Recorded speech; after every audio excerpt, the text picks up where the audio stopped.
very good morning. You're watching the Breakfast News on Rajya Sabha television with me, Frank Pereira. Let's begin with this morning's headlines. Gujjar's call-off, 8-day-long stir after Rajasthan government gives in to their demand of 5% quota in jobs. Supreme Court to hear Centre's plea on its notification on LG's powers. Centre has challenged the Delhi High Court order calling its decree suspect. Joint Committee of Parliament on Land Bill to hold its first meeting, 30-member panel to discuss provisions of bill that was stalled in the last session. 10 killed as twin bombs rock Baghdad, 30 injured in blasts at parking lots of 2 5-star hotels. And the much-anticipated presidential elections for world's football body FIFA to take place today, voting under shadow of soccer's biggest scandal. Well, first up in the bulletin, the Gujjar agitation ended late last night after the Rajasthan government gave in to the pressure of providing 5% quota to the Gujjar community. Here's a detailed report. The 8-day-long Gujjar agitation ended late on Thursday night after the Rajasthan government agreed to introduce a bill ensuring 5% quota for Gujars and for other castes outside the legal limit of 50% overall reservation in government-run institutions. The communities would be given reservation as specially backward classes under a separate bill. The state government and Gujjar leaders agreed on 8 points after 5 rounds of talks. A committee will also be formed to decide on the modalities of the bill. लंबा संघर्ष चला है, लेकिन मुझे उम्मीद है कि जिन लोगों को आरक्षण की जरूरत थी, उन्हें उनका हक मिल जाएगा. The Rajasthan government will table the bill regarding 5% reservation in jobs in the upcoming assembly session. The bill will then be sent to the centre to incorporate in the 9th schedule of constitution. If the bills are included in the 9th schedule, the number of general category seats would come down to just 31%. निश्चित तौर पर ऐतिहासिक फैसला आज हुआ है और एक समुदाय के बीच में सरकार के प्रति एक विश्वास जागृत हुआ है और मैं समझता हूं कि राजस्थान में दोबारा आंदोलन की आवश्यकता नहीं पड़ेगी. इस प्रकार का हमारा प्रयास रहेगा. With this, the week-long Gujjar agitation, which had paralyzed rail and road traffic, has also come to an end. The railways has suffered losses of about 100 crore rupees in the past 7 days. The Gujars, who form 7% of the total population in the state, have been protesting since 2006 for a share in the quota pie. 72 people have died since 2006 in the quota protests. Bureau Report, Rajya Sabha TV. Moving on now, the Supreme Court will today hear the Centre's petition challenging the Delhi government over its notification. The Centre has questioned the order that calls its decree suspect. Here's the report. The Centre Delhi tussle is being played out in the courts. The Supreme Court and the Delhi High Court have been petitioned, the Apex Court by the Centre and the High Court by the Aam Aadmi Party government. The prickly issue, Centre's notification limiting the powers of the Delhi government on bureaucratic appointments. On the day, the Delhi Assembly passed a resolution terming the Centre's notification unconstitutional. The Centre approached the Supreme Court. The challenge was against the Delhi High Court order terming its notification suspect. The main contention of the central government before the Supreme Court is that the notification issued by the central government has been quashed by the High Court without providing any opportunity of the central government or without impleading the central government as a party in the petition before the High Court. The Delhi High Court order had questioned the Centre's notification, barring Delhi government's anti-corruption branch from acting against central officers in criminal offences, and had also held that the Lieutenant Governor cannot act on his own in the appointment of bureaucrats. The long-winding political saga began over the appointment of Shakuntala Gamblin as the acting Chief Secretary of Delhi for 9 days. Bureau Report, Rajya Sabha TV. Well, the Joint Committee of Parliament, which will look into provisions of the controversial land acquisition bill, will hold its first meeting today. The 30-member panel includes 20 members from the Lok Sabha and 10 from the Rajya Sabha. It will be headed by former Union Minister and BJP MP S.S. Ahluwalia. The committee will submit its report in the Lok Sabha on the first day of the monsoon session of Parliament. Remember, the bill was referred to the Joint Committee after the government faced stiff resistance from the opposition in the recently concluded Parliament session. Even a few allies of the NDA government are opposed to some of the provisions in the bill. Opposition parties have termed the bill anti-farmer and accused the Modi government of bringing in the amendment bill for the benefit of corporates. The Congress declared a full-scale war against the proposed legislation through massive protest rallies and door-to-door meetings with farmers to galvanize support. The bill now with the Joint Committee, the government is hopeful of getting it passed in the monsoon session, even if it requires a few amendments. In a recent interview, the Prime Minister Narendra Modi indicated that amendments to the bill, which are in the interest of farmers and the nation, would be more than welcome. Well, let's take a look now at what else is making news across the country in our segment Nationwide. External Affairs Minister Sushma Swaraj has said that India plans to generate 100,000 megawatt of electricity from renewable sources to boost Prime Minister Narendra Modi's ambitious Make in India program. The minister was addressing a press meet at Dehradun to highlight achievements of the NDA government in its 1 year in office. The NDA government has set ambitious clean energy targets, including raising solar capacity fivefold to 100 gigawatts by 2022. India's renewable energy industry is likely to generate business opportunities worth $160 billion in the next 5 years. Congress President Sonia Gandhi accused the centre of showing a pathetic attitude towards her constituency Rai Bareli in Uttar Pradesh. The Congress President was on a day-long visit to Rai Bareli on Thursday, where she presided over a Central Vigilance and Monitoring Committee meet on the progress of various developmental works in the district. Sonia was accompanied by her daughter Priyanka. General Officer Commanding of 15 Chinnar Corps Lieutenant General Subrata Saha has said that the support killings and targeting of telecom companies pose a new challenge to the security agencies in Kashmir. He said that the attacks on the telecom sector has a new dimension and is being analyzed by the army. Unidentified gunmen on Monday attacked the office of BSNL in Sopore town, in which one person was killed and 2 injured.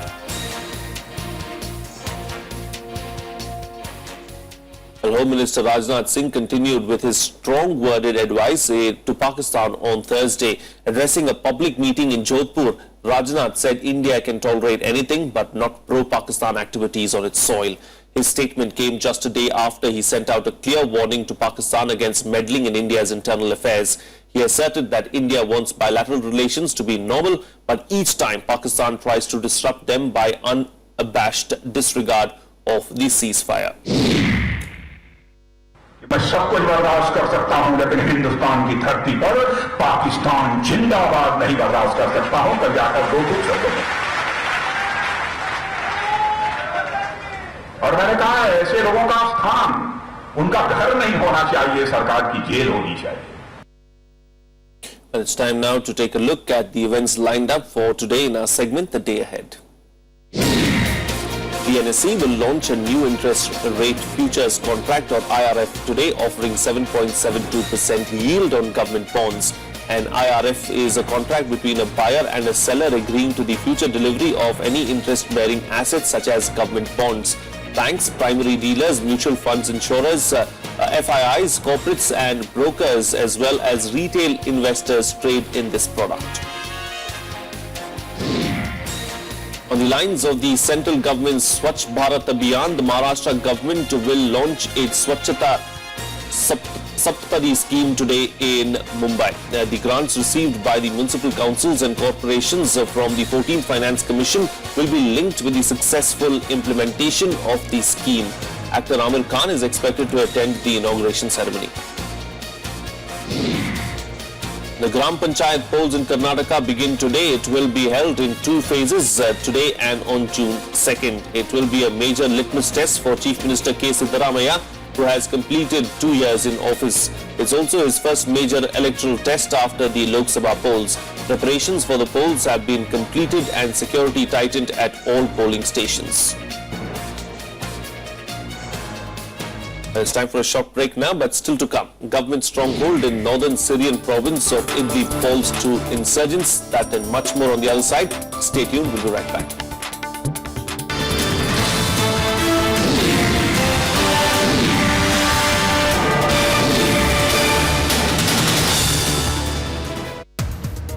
We are at the other end of the spectrum when it comes to the BJP, because we don't believe in the way they want to create. At one end they will talk about digital India, which sounds very nice, but the real agenda is a divisive India. What are the changes which might bring TMC on board if those changes are being made in the land bill?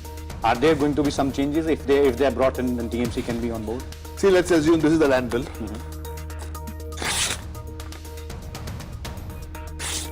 Watch Trinamool Congress MP Derek O'Brien articulate his views into the point on Rajya Sabha television.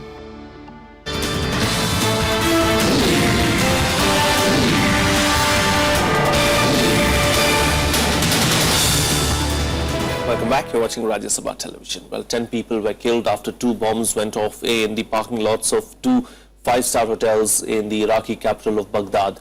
30 people were wounded in the blasts, which were around 7 minutes apart. The first bomb targeted the Babylon Hotel, where government officials often hold meetings and news conferences, and the second hit the Meridian.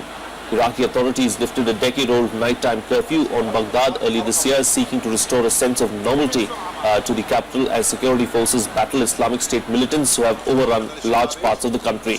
But the rate of bombings in Baghdad has increased since then.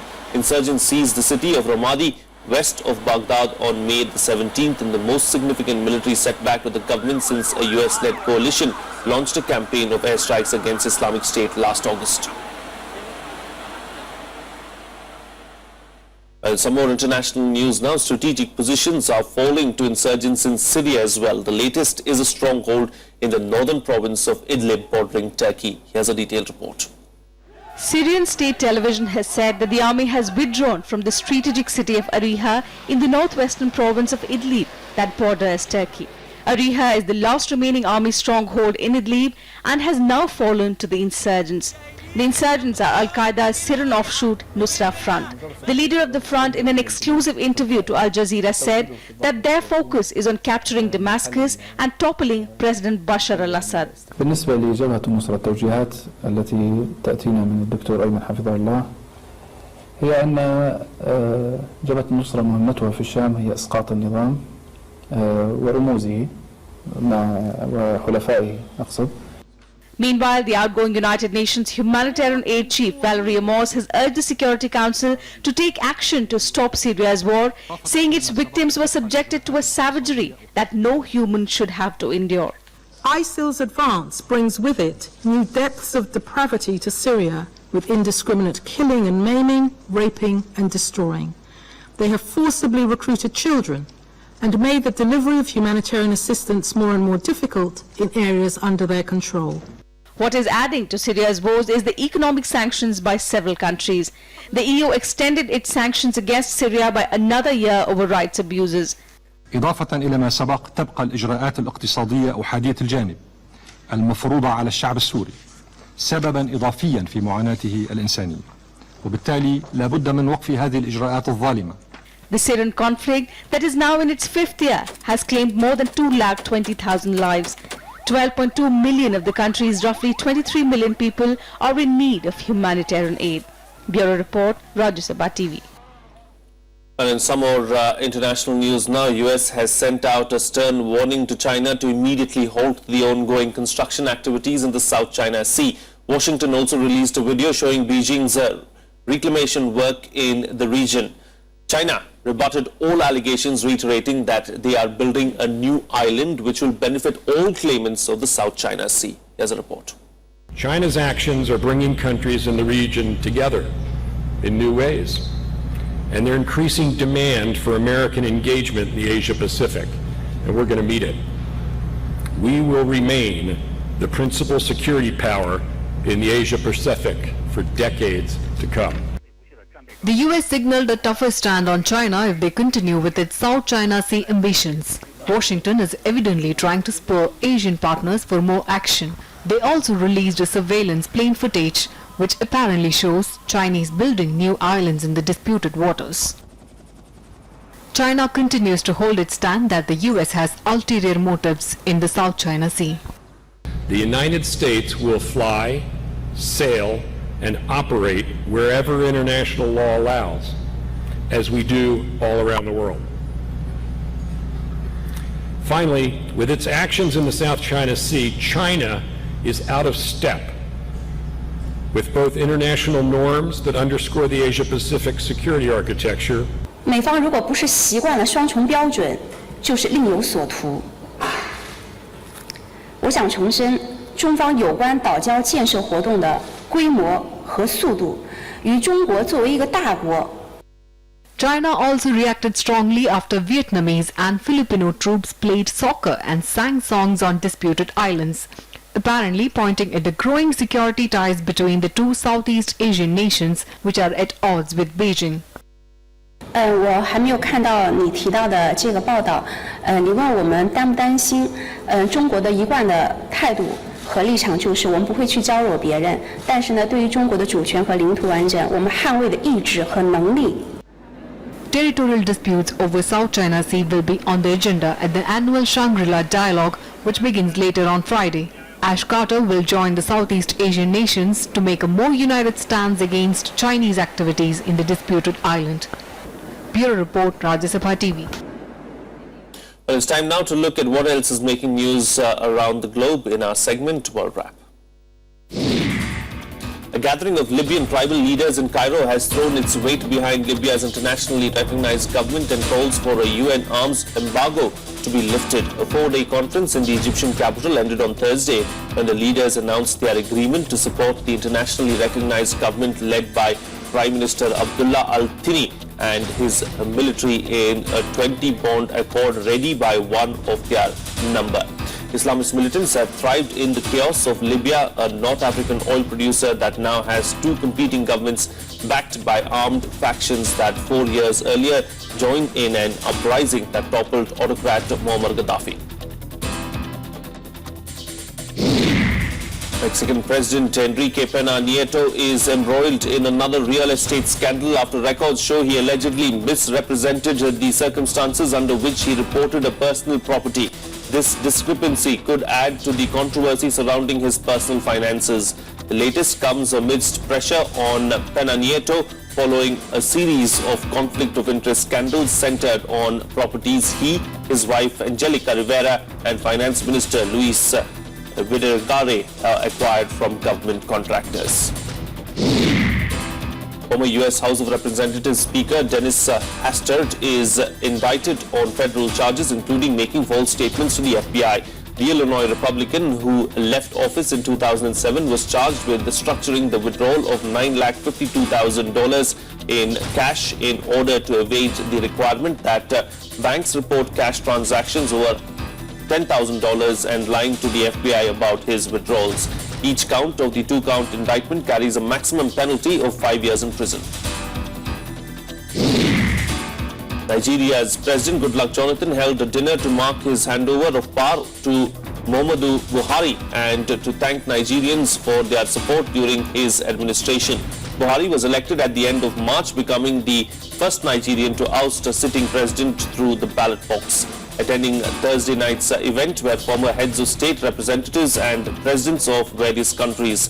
The dinner came hours ahead of Buhari's swearing-in ceremony in Abuja. It's time now for a short break, but still to come, will incumbent Sepp Blatter return as the president of football's governing body FIFA? Elections to be held today. We'll give you all the details in just a bit. Stay tuned, we'll be right back.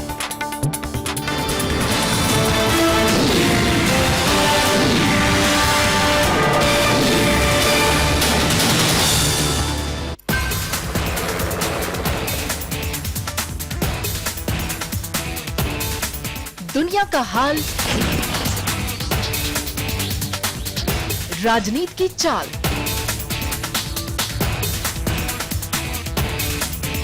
Business की रफ्तार,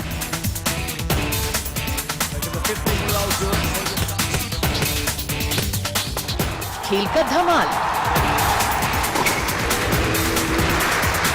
दिन की शुरुआत खबरों के साथ। देखिए हर रोज सुबह 9 बजे सिर्फ राज्यसभा टीवी पर।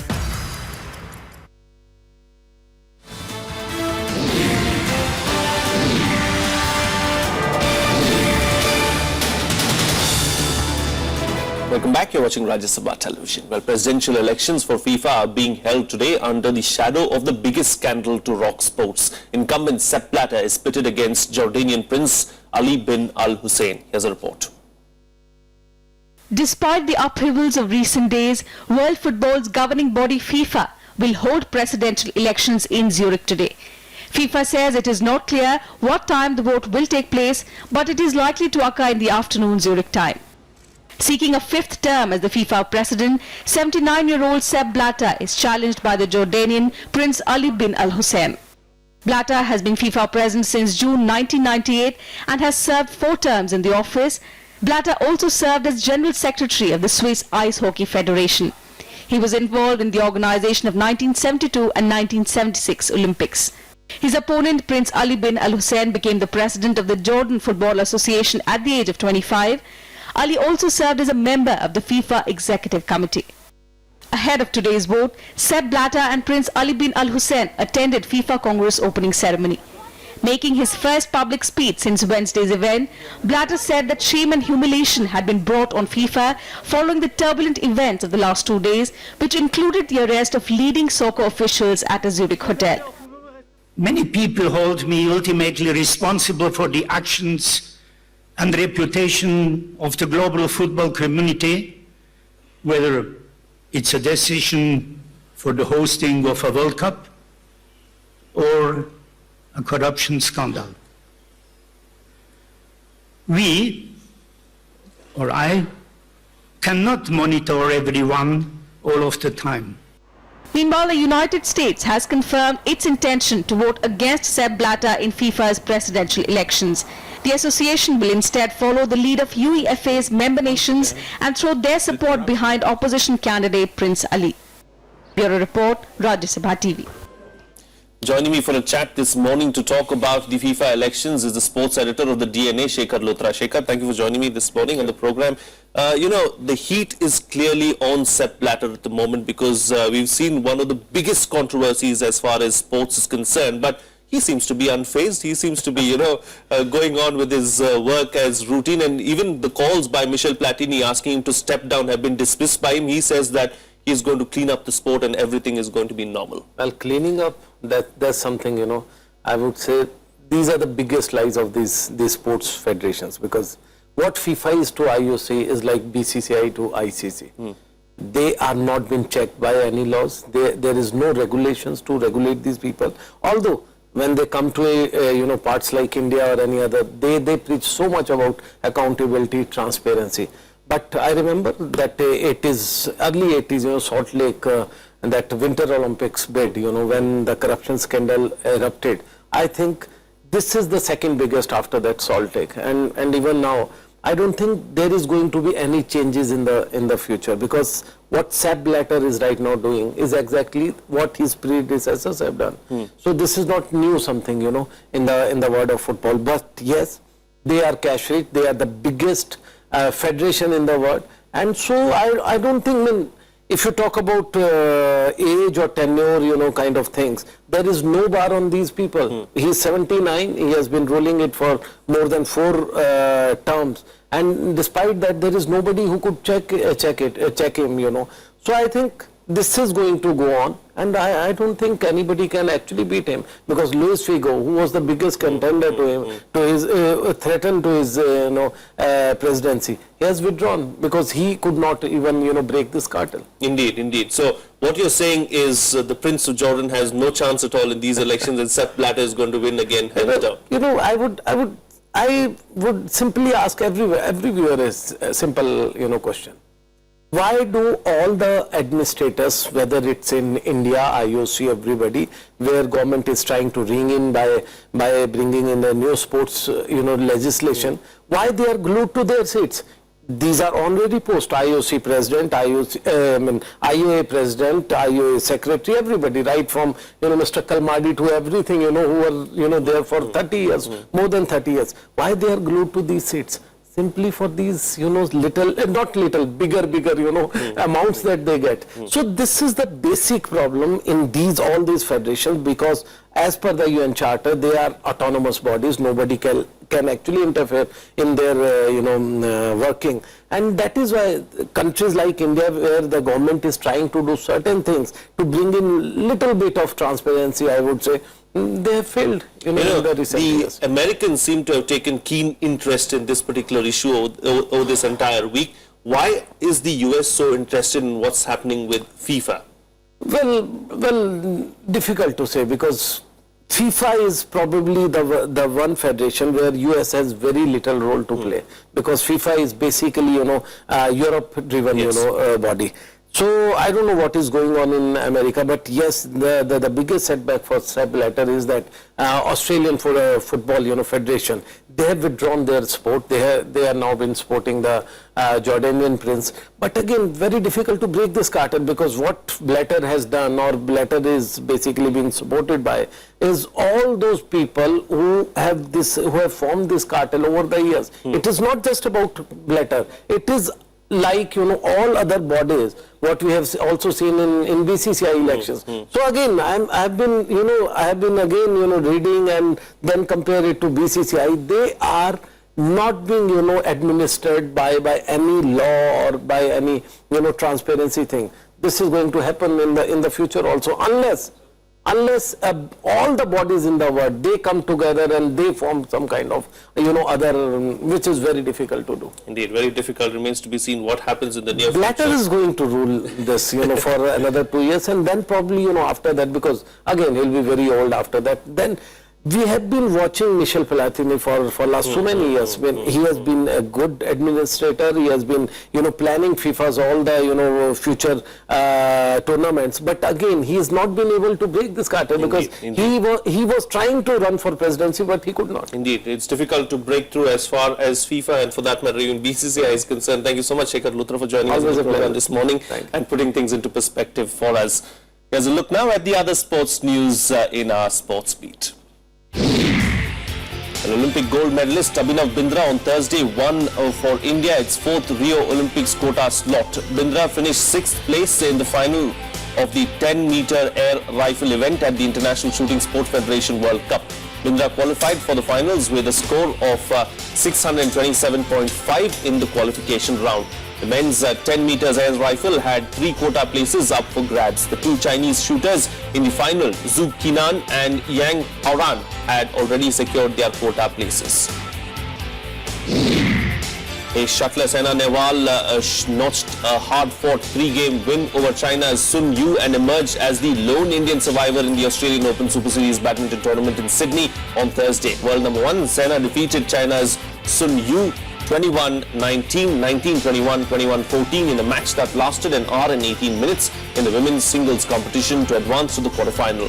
She will now face 2-time All-England champion Xishan Wang, against whom Saina has a close 6-5 record in 11 meetings. Novak Djokovic and Andy Murray reached the French Open 3rd round on Thursday. Top seed Djokovic survived a worrying injury scare before coasting to a 6-1, 6-4, 6-4 win over Gilles Muller of Luxembourg. Djokovic will face 19-year-old Kokkinakis, who saved 3 match points to beat fellow Australian Bernard Tomic 3-6, 3-6, 6-3, 6-3, 8-6. Third seed Andy Murray went into the last 32 with a 6-2, 4-6, 6-4, 6-1 win over João Sousa of Portugal. Well, that's it on this edition of the Breakfast News. Have a nice day.